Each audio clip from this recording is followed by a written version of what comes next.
Auteur, compositeur, interprète, sa chanson éternelle a fait le tour du monde. Dans cet épisode, il se livre sans détour sur sa famille, ses valeurs, son rapport à la spiritualité et à la vie. J'ai le plaisir d'accueillir Michael Pouvin sur Gaillard Média. Bonjour Michael. Bonjour Émilie. Ravi de t'accueillir pour cet échange, cette conversation. Très content. Alors, est-ce que pour celles et ceux qui nous écoutent, nous regardent, tu pourrais te présenter en quelques mots ?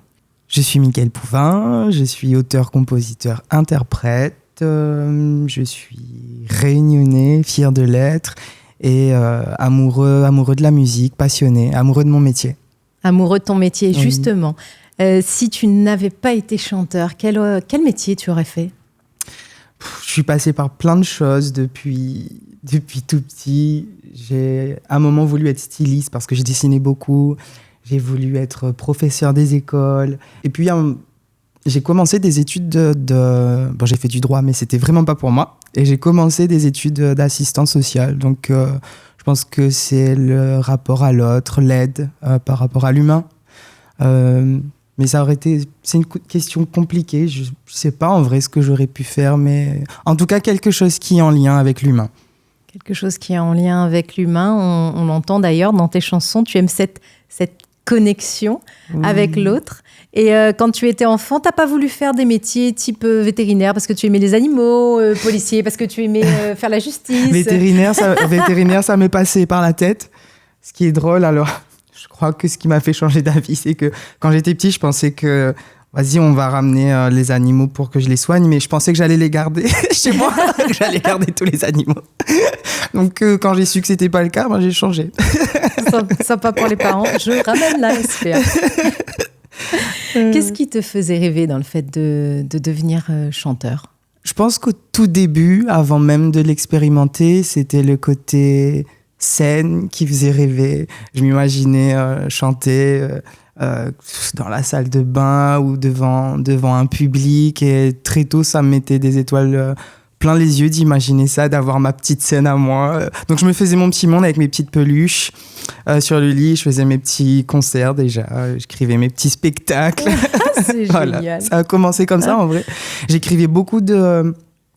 J'ai une grande sœur, donc je pense qu'elle m'a beaucoup aussi initié à cet amour de la musique. Et on écrivait nos spectacles, nos petites comédies musicales ensemble. Donc c'est né comme ça, en fait, de l'amour du spectacle même, de la scène et de s'imaginer avant de pouvoir vraiment le vivre concrètement.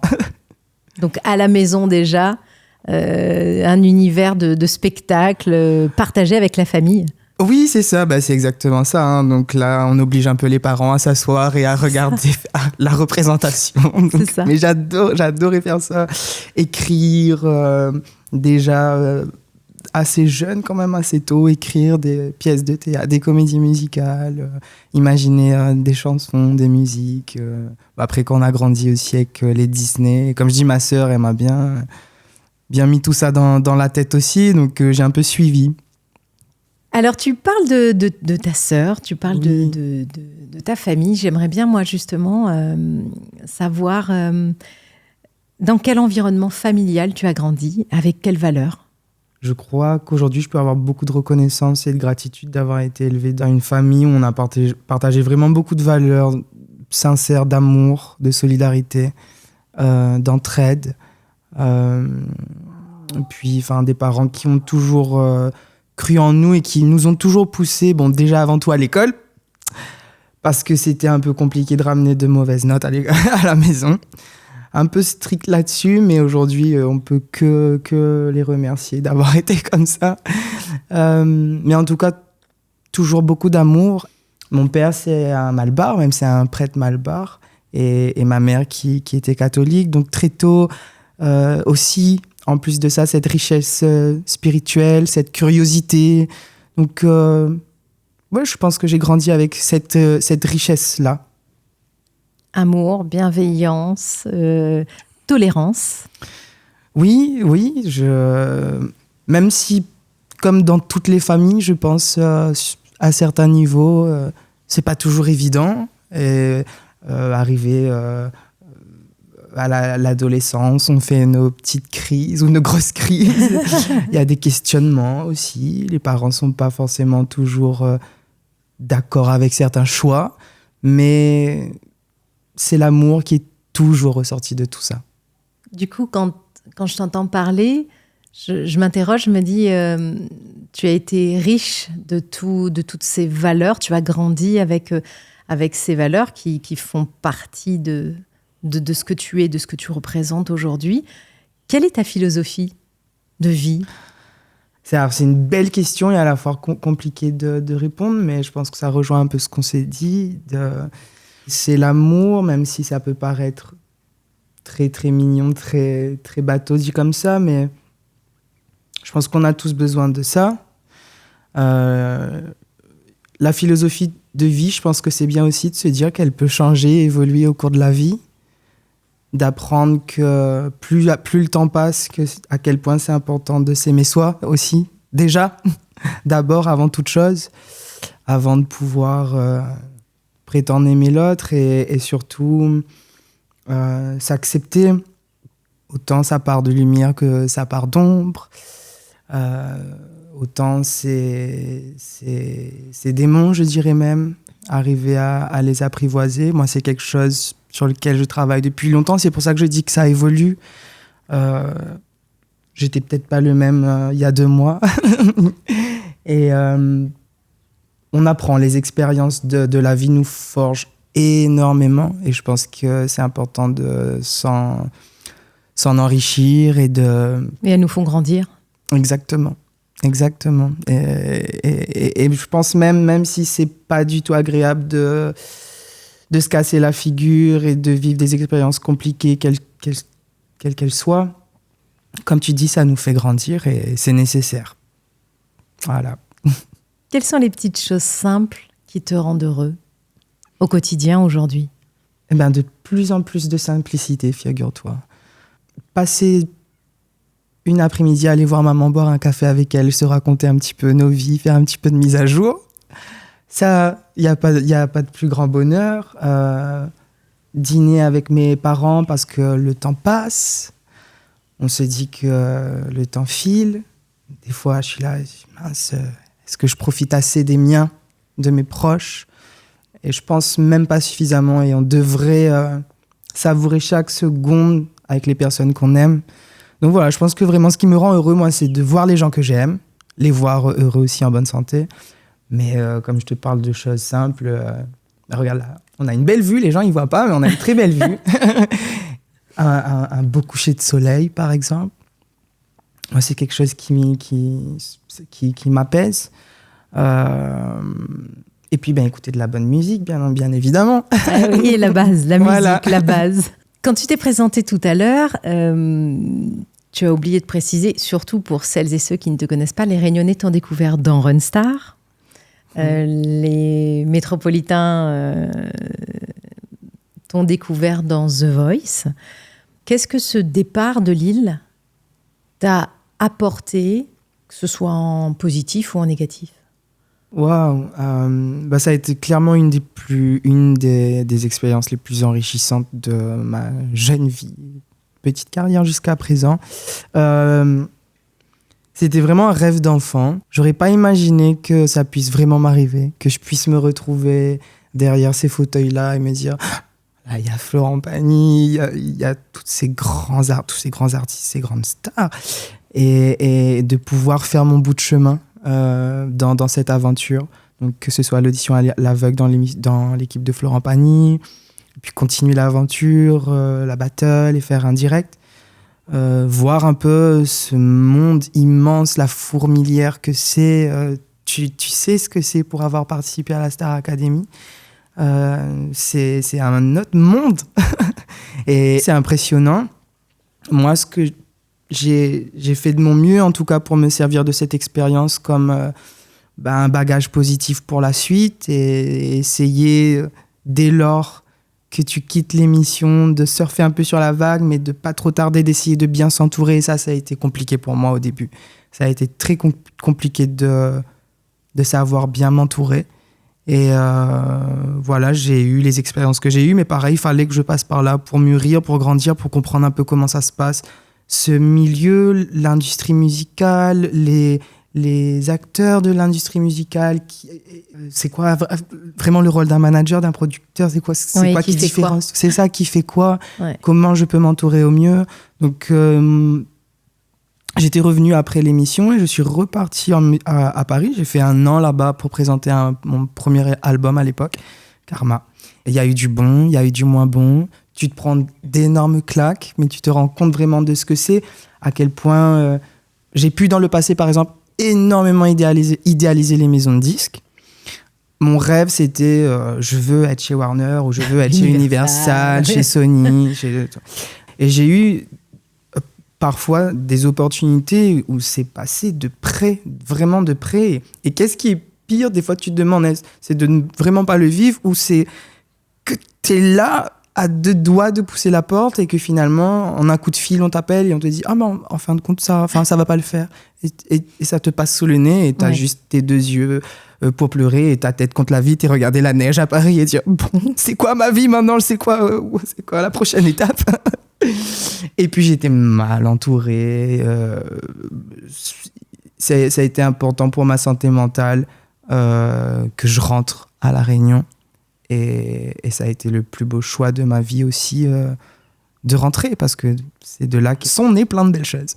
Éternel en l'occurrence, on y reviendra tout à l'heure. Ouais. Tu as dû du coup faire face à pas mal de difficultés, de défis. Quelles ressources tu es allé puiser pour justement garder l'espoir, parce que c'est bien ça, c'est l'espoir de se dire je vais pas lâcher, je vais quand même continuer. Quelles ressources tu as été puiser, qu'elles soient intérieures ou extérieures, hein, attention. Mm-hmm. Alors déjà extérieure, ma famille clairement, encore une fois, les parents. Ça a été dur pour eux de me savoir aussi jeune, aussi loin, en se sentant aussi démunis, impuissants. Donc ça a été dur pour eux de gérer ça, mais ils m'ont vraiment bien accompagné, vraiment beaucoup soutenu et encouragé à rentrer à un moment donné lorsque c'était nécessaire, parce que je voulais pas. Et je me souviens que mon père me disait, on parlait d'échec, et il me dit c'est quoi l'échec finalement, quand bien même ce serait un échec, est-ce qu'il y aurait pas des choses à apprendre de tout ça, et ça pourrait peut-être me permettre de venir. Au début, l'idée, c'était même pas de rentrer à La Réunion, c'était vas-y, reviens, ça va te faire du bien, tu respires un peu, tu recrées les liens, enfin, tu reprends des forces, quoi. Ouais. Et pour peut-être repartir de plus belle. Et finalement, je suis resté. Donc, ça aurait été compliqué si ma famille n'avait pas été là. Et ensuite, comme autre ressource importante et là intérieure, c'est, je pense, la foi.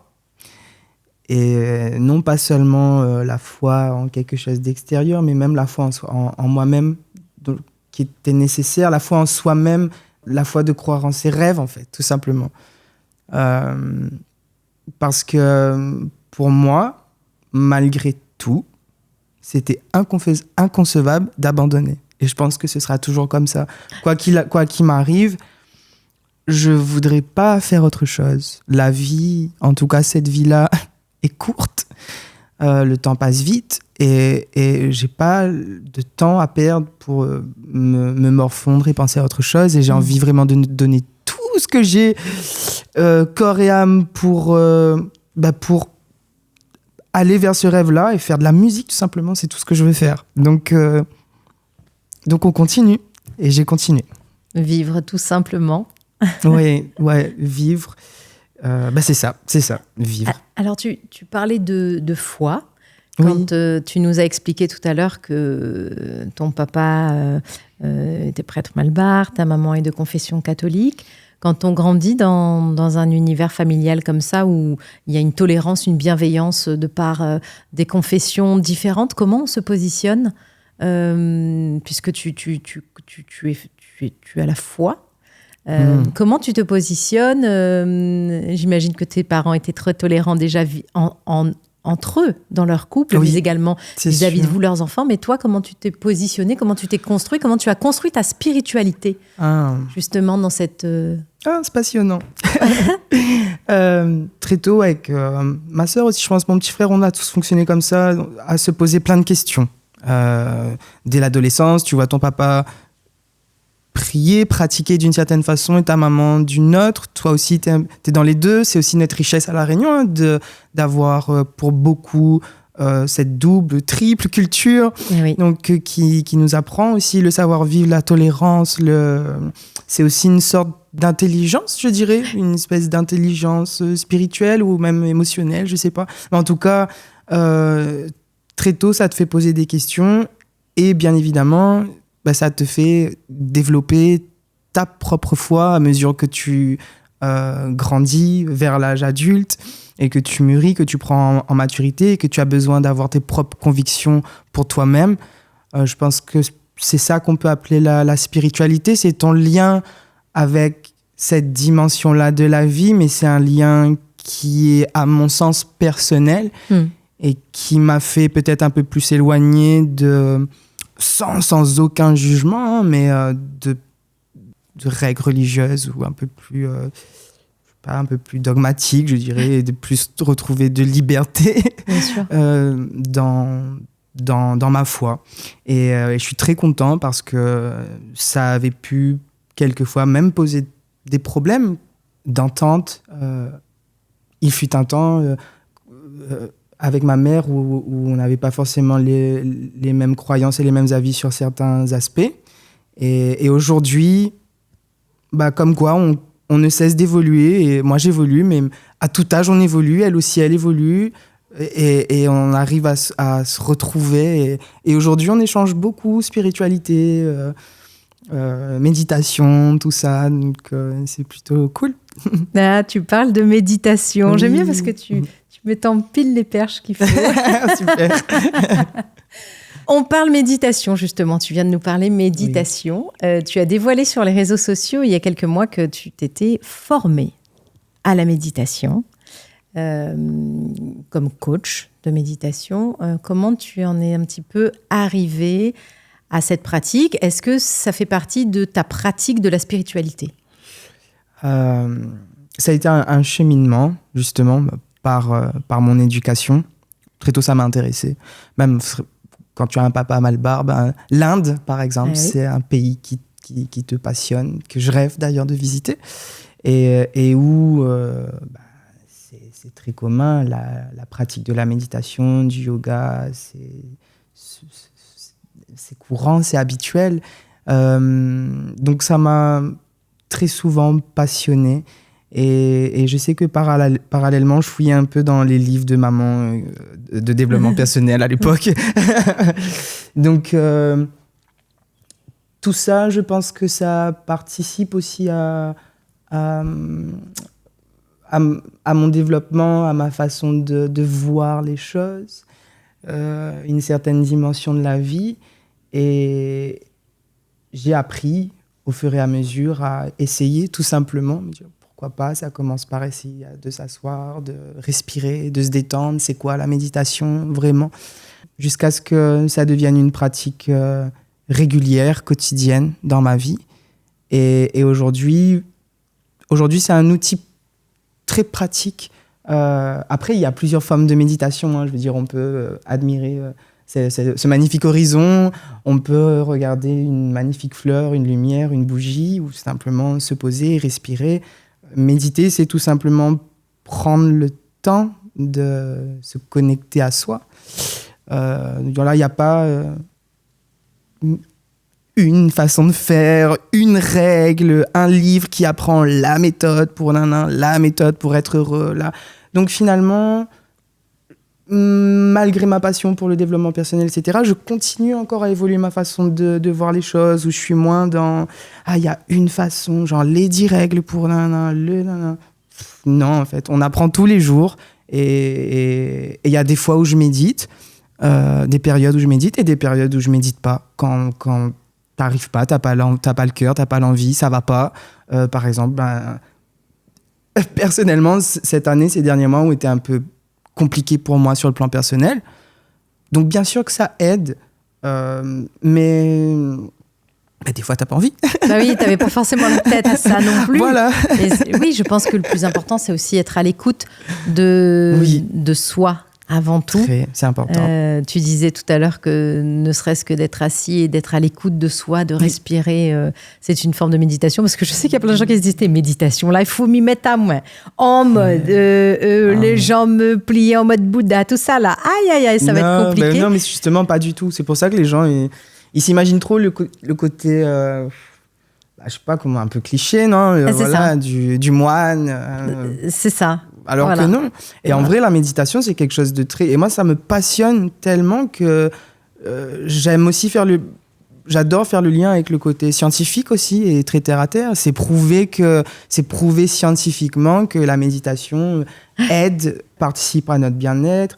Ça repose tout, ça régénère, ça fait du bien à notre cerveau, à notre corps. Donc, il n'y a pas besoin de... voilà, c'est pas un mode chaman. Il semblerait même que c'est un anti-âge exceptionnel.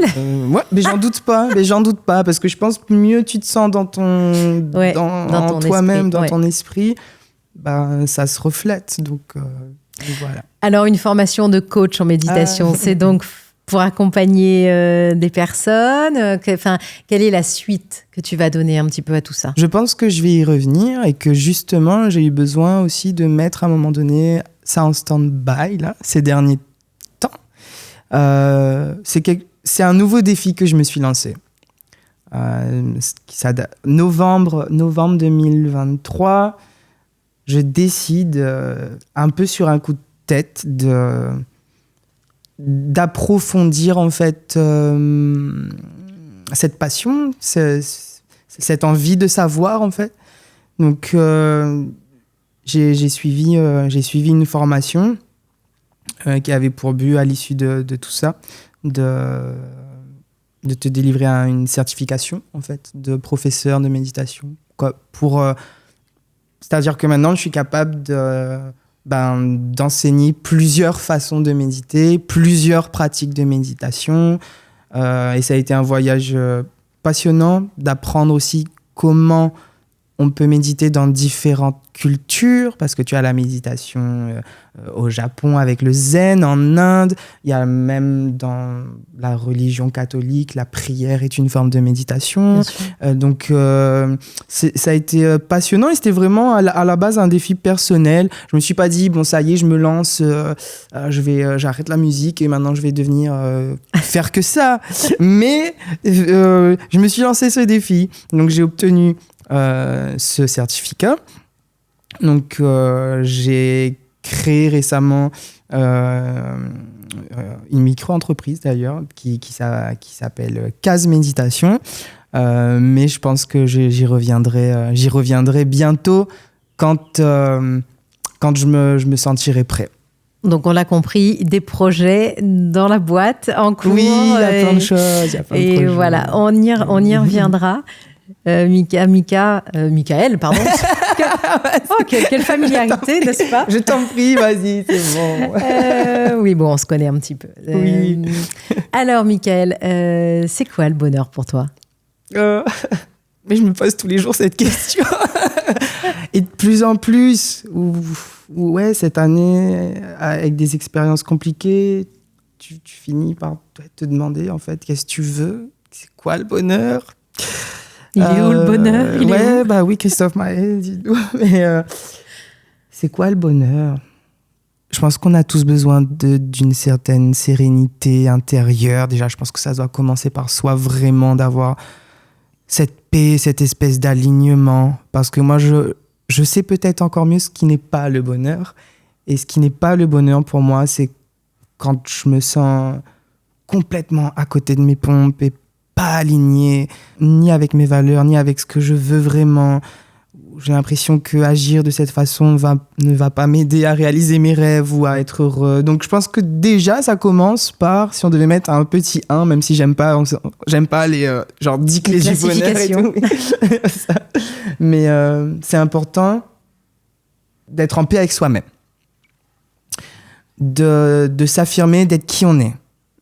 de pas se cacher, de pas avoir peur du regard des autres, de ce que peuvent penser les autres. Donc c'est ça aussi, être bien avec soi-même, c'est se faire confiance. On connaît le bonheur quand on est entouré des gens qu'on aime.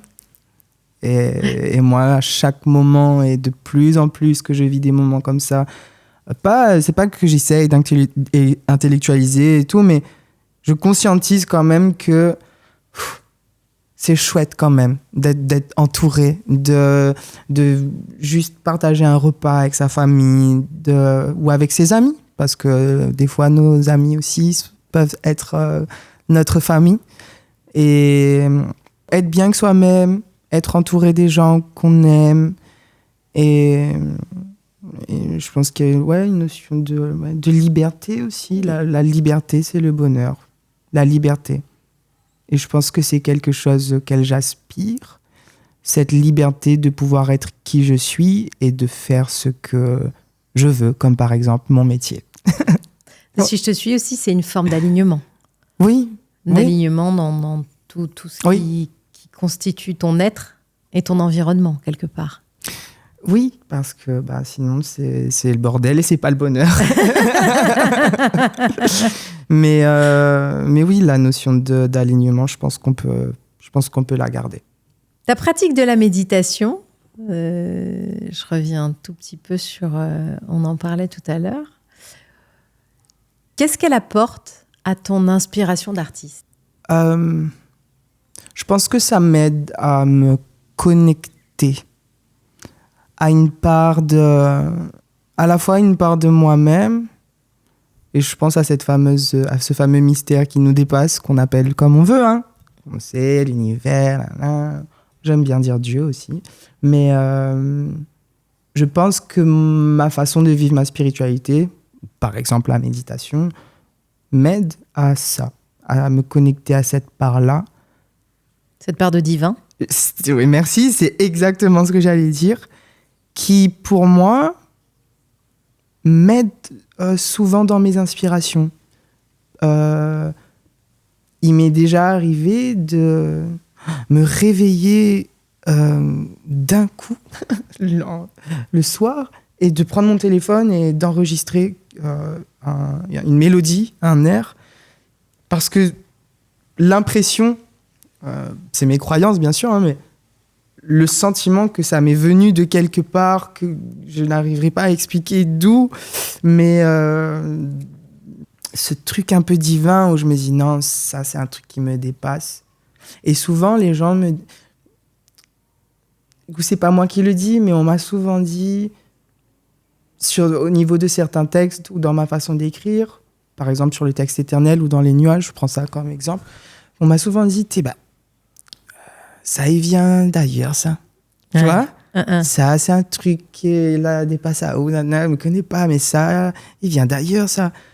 Et qui sait ? Dieu sait. Mais je pense que, je ne sais pas si ça répond directement à la question, mais je fais le lien comme ça, en tout cas, que ça m'aide, toute cette connexion-là m'aide dans mon inspiration. Voilà. Connecter avec quelque chose de plus grand. Je viens de t'entendre parler en créole. Oui. Hein, Michael, c'est rare de t'entendre parler en créole. Moi, je voudrais savoir pourquoi tu t'exprimes pas souvent en créole. C'est vrai qu'on t'a rarement entendu chanter en créole. Pourquoi ? Pourquoi ? Alors, j'ai des chansons en créole. C'est vrai que souvent, on me dit... Parce que c'est peut-être moins connu, puisque ce sont les chansons sur les albums. Oui, c'est pour ça qu'il faut écouter les albums. Zut. Non, mais j'ai des chansons en créole, et je suis fier d'être créole, fier d'être réunionnais. Ma famille, c'est des créoles, on parle créole. Et peut-être que c'est venu en grandissant, tout simplement, c'est devenu plus naturel. Je me souviens que maman, elle essayait de bien faire, donc elle voulait qu'on s'exprime bien en français à l'école. C'est vraiment parti de là. Parce que j'ai vraiment grandi d'ailleurs les premières années jusqu'à 5-6 ans que créole. Et puis, par rapport à l'école, on a plus, avec ma sœur, mon frère aussi, on s'est plus exprimé en français. Et c'est juste que c'est devenu plus spontané, plus naturel. Et comme tu vois, des fois, au bout de 30 minutes, une heure, il largue le créole. Et oui, normal.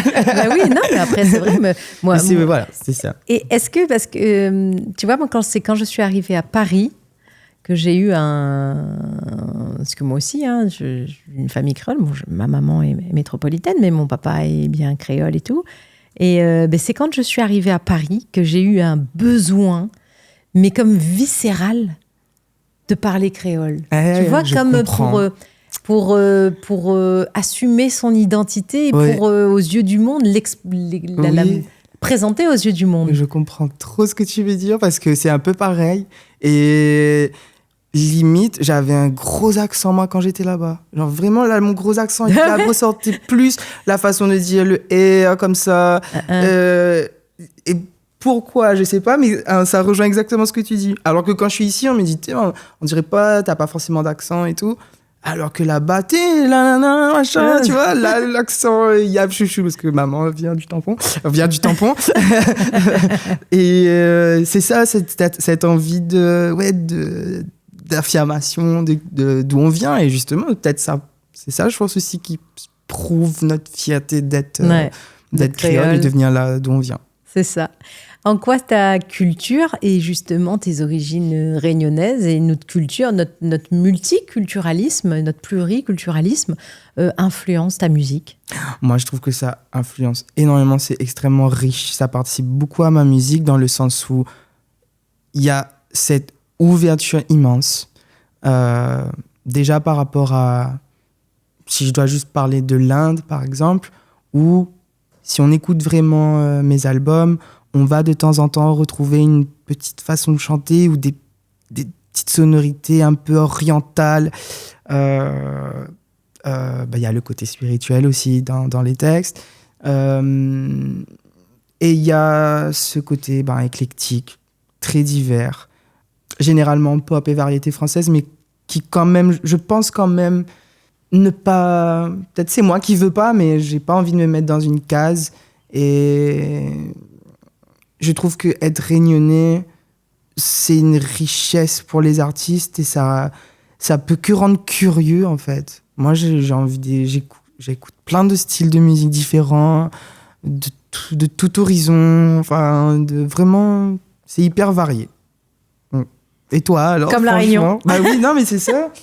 C'est ça. Et toi, je te pose la même question par rapport à la Réunion, par rapport à la musique. Est-ce que tu as l'impression que ça influence ce que tu aimes faire, ce que tu fais? Oui, complètement. Mais je trouve que ça a un double impact.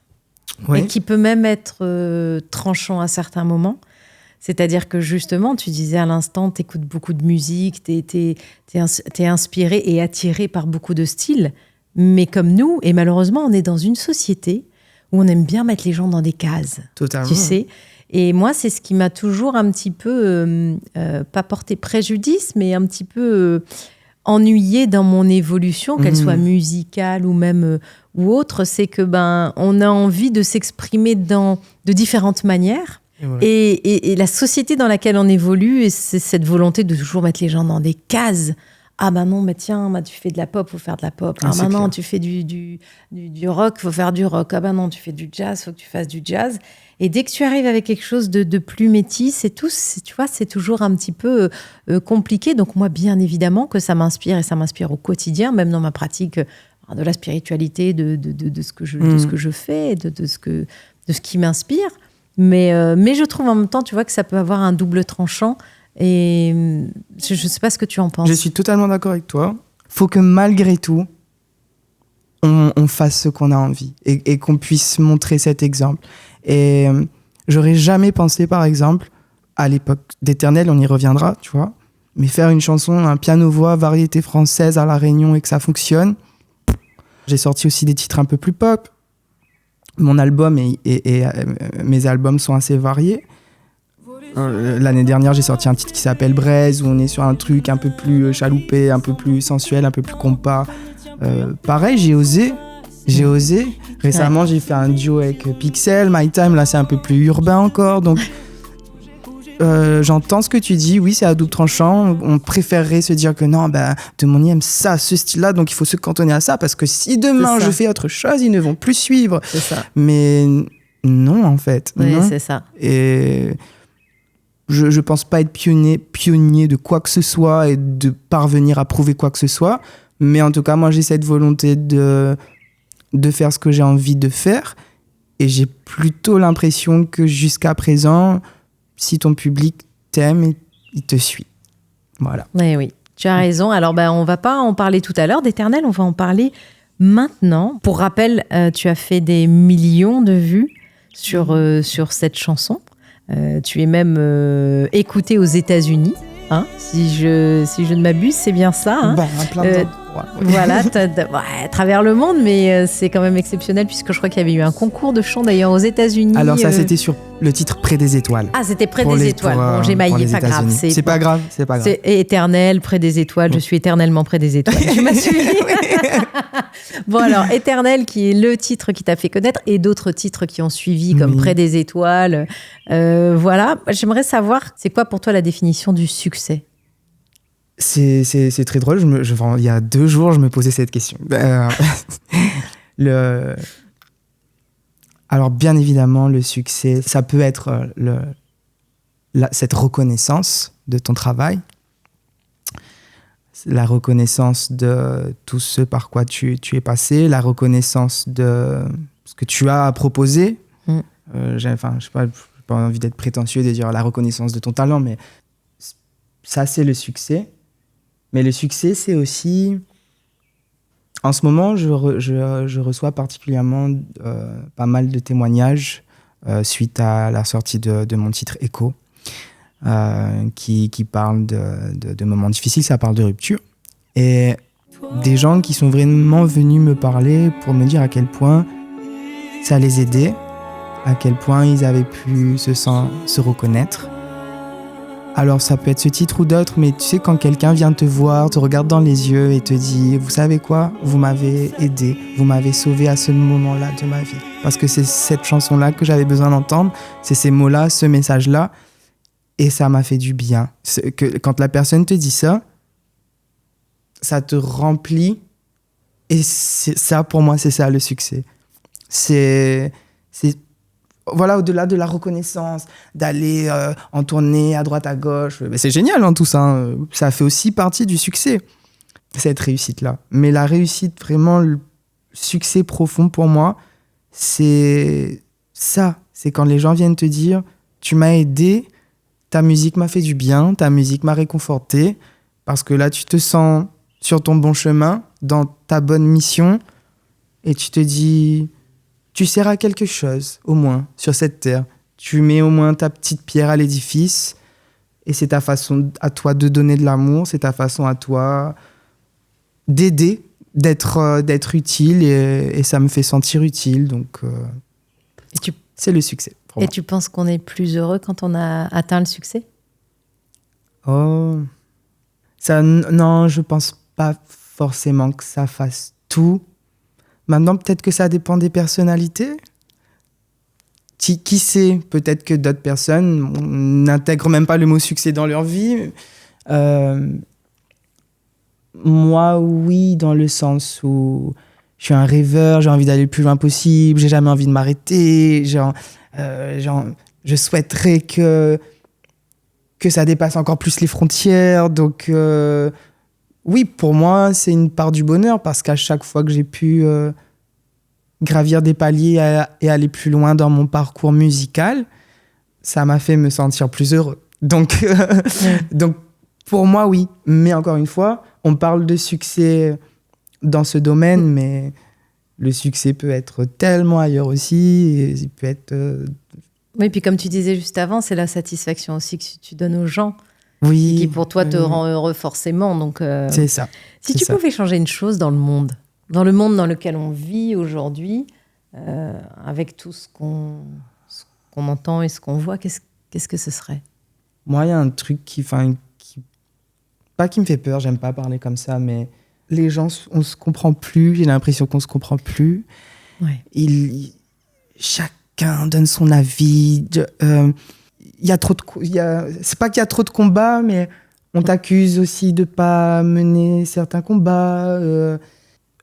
En fait, moi, le côté toxique des réseaux sociaux, des commentaires, je regarde même plus. Enfin, pas quand ça me concerne ou quoi, mais quand il y a des articles de presse ou que on voit n'importe quoi en fait sur les réseaux sociaux, quand il y a les commentaires, les gens sont méchants. Oui. C'est peut-être ce côté-là, j'aimerais. Oui, je trouve aussi qu'il n'y a plus d'écoute. Les gens ne s'écoutent plus, c'est chacun, tout le monde parle. Oui, c'est ça, on ne s'écoute plus, exactement. Tu as bien résumé. J'ai pris 10 ans pour expliquer ça. Les gens ne s'écoutent plus. Les gens ils sont derrière leur écran et puis ça y va, c'est méchant, c'est odieux. Exactement. Mais derrière un écran. Voilà. Et je trouve ça dommage. Ce qui fait que c'est de plus en plus intimidant, même pour nous, par exemple, de se montrer, parce que on a besoin de se protéger mentalement. C'est ça. Ouais. Voilà. Je suis d'accord. Je suis complètement d'accord. Alors, tu es très porté sur le développement personnel, sur le travail nécessaire que chaque être humain, d'ailleurs, devrait faire sur lui-même pour, on l'a dit, pour s'aimer, pour se construire et pour pouvoir bien vivre dans ce qui est notre monde. Est-ce que justement, quand tu vois ce qui se passe, est-ce que tu as espoir dans l'avenir ? Moi, je suis quelqu'un qui garde toujours espoir. Mais après, voilà, on va pas se mentir. Des fois, quand tu te dis, mais où est-ce qu'on va en vrai ? Si on est vraiment honnête, tu te demandes où est-ce qu'on va ? Là, tu parles de façon générale ou juste pour les réseaux sociaux ? Les deux. On pourra pas même vivre dans un monde parfait de toute façon. Ça, c'est sûr. On pourra pas. Mais oui, j'ai bon espoir que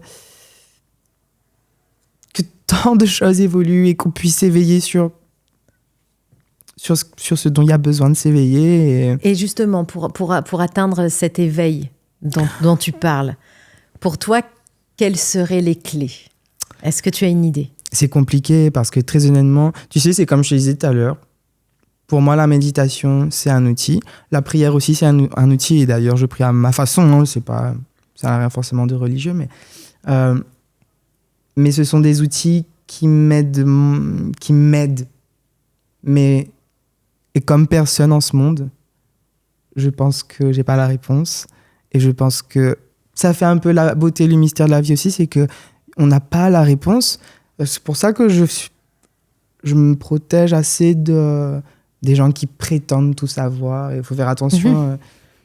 On parle de spiritualité, etc. Mais tout ce qui est gourou, emprise, ça, j'ai horreur de ça. Et justement, j'ai pas envie de ressembler à ceux qui prétendent savoir ce qu'il faut être et faire pour atteindre l'éveil. Et je pense que ça doit rester un chemin personnel. Oui. Ouais, voilà. Avant tout. C'est comme ça que je vois les choses. Mais c'est une belle façon de voir les choses. Est-ce que tu as une devise, une citation, un mantra ? Quel est le mantra de Michael Poumon ? On va parler en créole. J'ai une chanson qui s'appelle Poumon Rêve qui figure sur mon premier album. Et dedans, je dis « Si papa la gagne Mars d'en fait, toutes les possibles. Si maman la porte à moi sans pleurer, toutes les possibles. » Traduction pour... Traduction, si mon père, il a réussi à marcher sur le feu, voilà. Tout est possible. Et si maman a réussi à me porter sans pleurer, tout est possible. Tout est possible. Voilà. Toujours la force de la famille. Toujours. Et des parents. Toujours derrière. Et ce message que tout est possible. Je crois que tout est possible quand on se donne les moyens d'y arriver. Donc tu as une profonde croyance en l'humanité quand même. Oui, il faut, Émilie, c'est important. Non il faut. Et du coup, moi j'aimerais savoir, c'est comment tu définirais, quelle serait ta définition de la beauté ? Déjà, tout ce qu'on se dit depuis tout à l'heure, c'est beau, c'est une belle définition de la beauté, parce qu'on s'interroge sur beaucoup de choses profondes et essentielles, sur comment traverser les moments difficiles, sur qu'est-ce qui nous tient en vie, qui nous donne de la force. La beauté déjà, c'est tellement subjectif. On ne trouvera pas forcément les mêmes choses belles. C'est sûr. Il y a cette fameuse belle phrase qui dit la beauté est dans l'œil de celui qui regarde, en vrai. Donc c'est subjectif, c'est comment on pose notre regard sur une chose.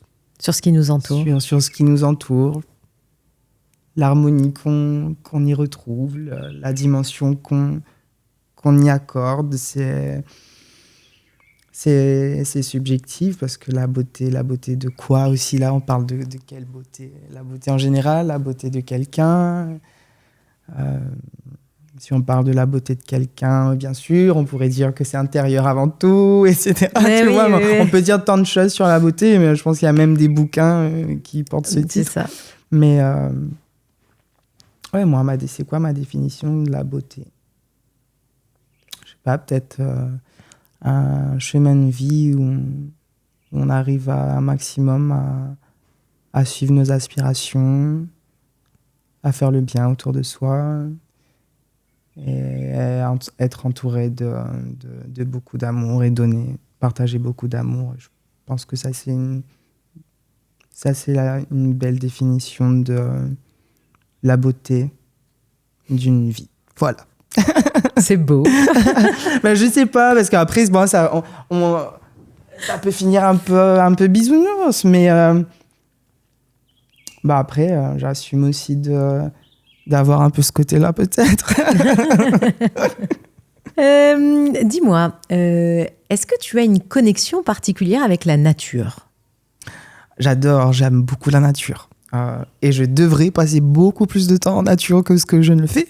Ouais. Parce que, paradoxalement, je suis très casanier. Et j'adore rester chez moi et m'enfermer chez moi. En fait, je sais pas si c'est comme les gens qui disent je suis pareil. T'as besoin de ta dose de social. J'adore les gens. Et la preuve, j'adore être avec mon public, j'adore rencontrer les gens. Et qu'est-ce que j'ai besoin aussi de recharger les batteries et de rester chez moi. Ouais. Et ça me dérange pas 2-3 jours sans sortir. Et concernant la nature, c'est important, parce que la nature, c'est nous aussi, on fait partie de la nature et on a besoin d'être dehors, on a besoin de s'y connecter, et surtout quand on a la chance de vivre sur la magnifique île qu'on a. Ouais. C'est important. C'est important, et surtout que j'ai vraiment la croyance que quand la Réunion, tu sais, avec toute son histoire, avec le volcan, la faune, la flore, qui a une vibration particulière, forte, il y a une vraie énergie et qui est autour de nous, mais qui fait aussi partie de nous, dont on fait partie et qui est important de profiter et qu'on a la chance d'avoir. Ouais. Voilà. Est-ce que tu penses que la contemplation de la nature peut enrichir notre âme? Totalement, parce que ce que tu viens de dire, c'est aussi une définition de la méditation, et la méditation sert à ça. Donc, bien évidemment, il y a juste, je sais pas, les couchers de soleil. Je sais pas, qu'est-ce que ça te procure toi, parce que moi, me poser, regarder un magnifique coucher de soleil, voir le changement de couleur au fur et à mesure, il y a quelque chose qui est tellement grand, tellement puissant, qui nous dépasse. On se demande, mais comment c'est possible, un phénomène aussi beau, aussi grand? Et nous, on fait partie de ça aussi, parce qu'on fait partie de cette nature-là. Donc, j'ai l'impression qu'il y a une espèce de connexion, du coup, d'unité, où ça. On se sent... c'est apaisant. Voilà. Pas d'accord? Si, j'adore. On pourrait tellement parler pendant des heures et des heures, il y aurait tellement de choses à dire, mais je suis un petit peu curieuse du Mickaël qu'on connaît aujourd'hui. Si tu pouvais remonter le temps et dire et conseiller ton moi plus jeune, qu'est-ce que tu lui dirais? Quel conseil tu lui donnerais? Clairement d'arrêter de douter, de stresser pour rien, de perdre du temps et de l'énergie à stresser, à se demander, à croire que t'es pas capable, à croire que c'est réservé qu'aux autres et que tu n'as pas droit. Et vas-y, fonce, te pose pas de questions. Voilà. Ouais. Franchement, je dirais ça. Parce que même aujourd'hui, j'aimerais qu'on me dise ça, que mon futur moi, il me dise ça à moi, parce que je m'en pose encore beaucoup des questions. Et j'ai encore et tant mieux, on ne cesse d'apprendre. Mais c'est vrai que je lui dirais, vas-y. Et toujours dans cette idée de retour vers le passé, si tu pouvais changer quelque chose dans ta vie, ce serait quoi? En ce moment, j'essaye de... Alors, depuis ce moment compliqué que j'ai vécu cette année, qui s'appelle une rupture, j'essaye quelque chose qui s'appelle honorer sa valeur.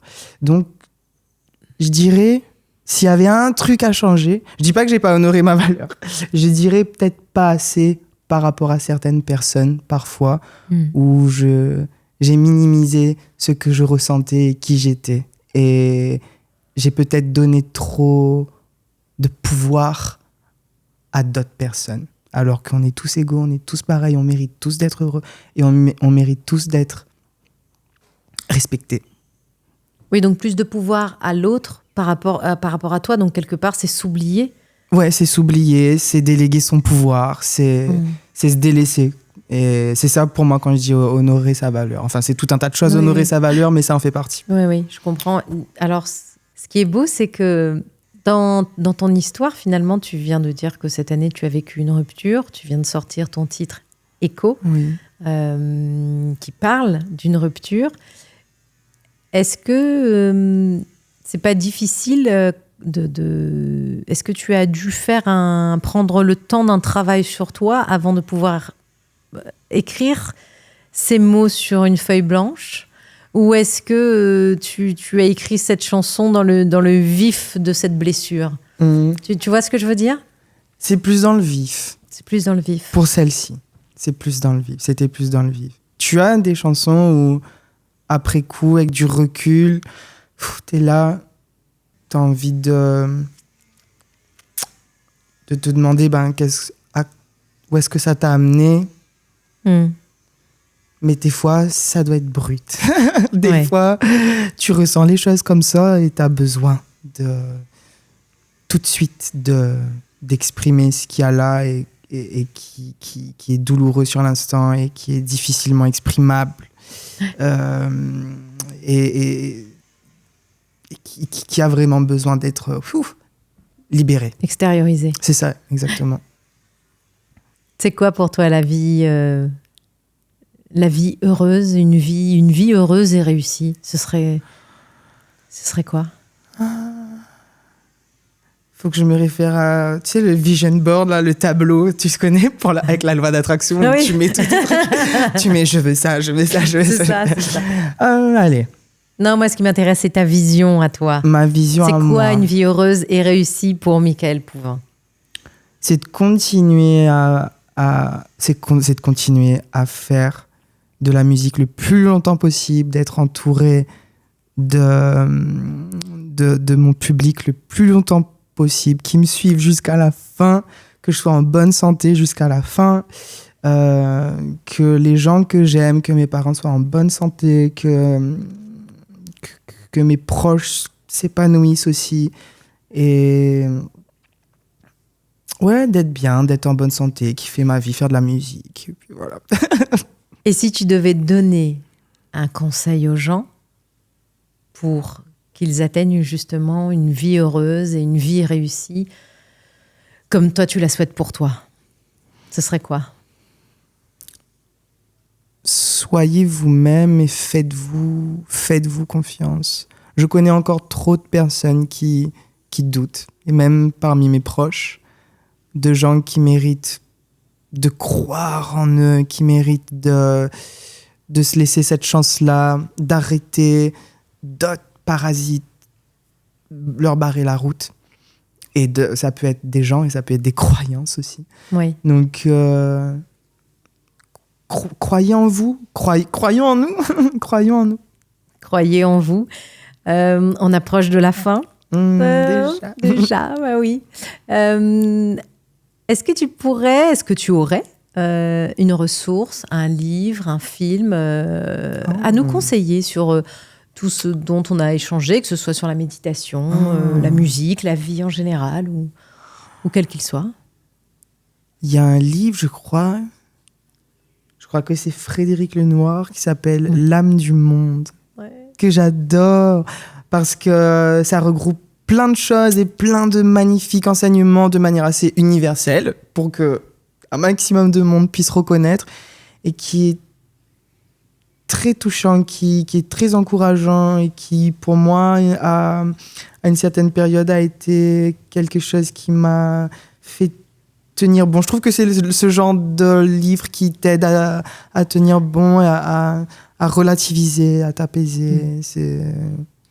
Je dirais ça. Et j'avais vu le film aussi pour un film, un Disney, je crois, non? Le Spirit, non? Après, là, c'est... je sais plus, c'est... Non, Soul. Ah oui. Le chanteur... enfin, je sais même plus, c'est un chanteur noir américain. Si, ça me dit quelque chose, oui. Et pareil, je sais même plus exactement de quoi il était question, mais c'est vraiment le genre de film pareil où tu bloques, où tu fais qu'est-ce que je viens de voir là, ça te change tout ton état d'un coup, et tu te réveilles plus pareil le lendemain matin. Tu te réveilles avec une meilleure énergie, en me disant bon, là je relativise là. Tu vois. Voilà, donc je dirais ce film là et Soul et L'âme du monde. Voilà. Frédéric Lenoir. C'est ça, Frédéric Lenoir. Qu'est-ce qui est gaillard aujourd'hui dans ta vie? C'est de kiffer de faire la musique. C'est vraiment ce que j'aime par-dessus tout. C'est d'échanger avec mon public, parce que j'adore mon public. C'est de passer du temps avec ma famille et mes amis. Et pour l'instant, c'est très bien. Et le reste, on verra ce qui entre plus tard. Alors, si on veut tout savoir de ton actu, de ta vie en général, où est-ce qu'on peut te retrouver sur les réseaux sociaux ou ailleurs? Alors, sur Instagram, sur Facebook, sur YouTube pour voir les clips. Et puis les concerts que je donne au fur et à mesure dans le courant de l'année sur mes réseaux. D'accord. Et puis le dernier clip Echo qui vient de sortir. Voilà. Un concert prochainement, d'ici la fin de l'année? Alors, on est en train de préparer tout plein de choses, mais comme il y a beaucoup de musique, studio, préparation de plein de choses, pour l'instant... Je crois qu'il y a des projets télé, hein? On peut en parler puisque ça arrive très bientôt. La voix digitale, n'est-ce pas? Voilà, avec toi-même. Oui, avec moi, avec Ségaël. Exactement. Bruno Berberes, directeur de casting, personne incroyable aussi que j'ai eu la chance de rencontrer. Voilà. Et puis moi-même. Voilà. Et ravi. Voilà, et ça se passera en digital et à la télé. On n'en dit pas plus parce que ça va bientôt sortir. Faudra bien suivre ça. Ouais, et il y a du talent en plus. Hein. Ça, j'en doute pas. J'ai hâte. Il y a du talent cette année. Eh ben, Michael, merci à toi. Merci beaucoup. Merci Gaillard Média. J'ai passé un super bon moment. Quand on passe un bon moment, ça passe super vite. Mais merci beaucoup. Merci à toi. Merci tout le monde. N'oubliez pas de suivre tous les réseaux de Gaillard Média. Et je vous fais de gros bisous. Merci d'avoir suivi ce podcast. Partagez ça partout. À bientôt.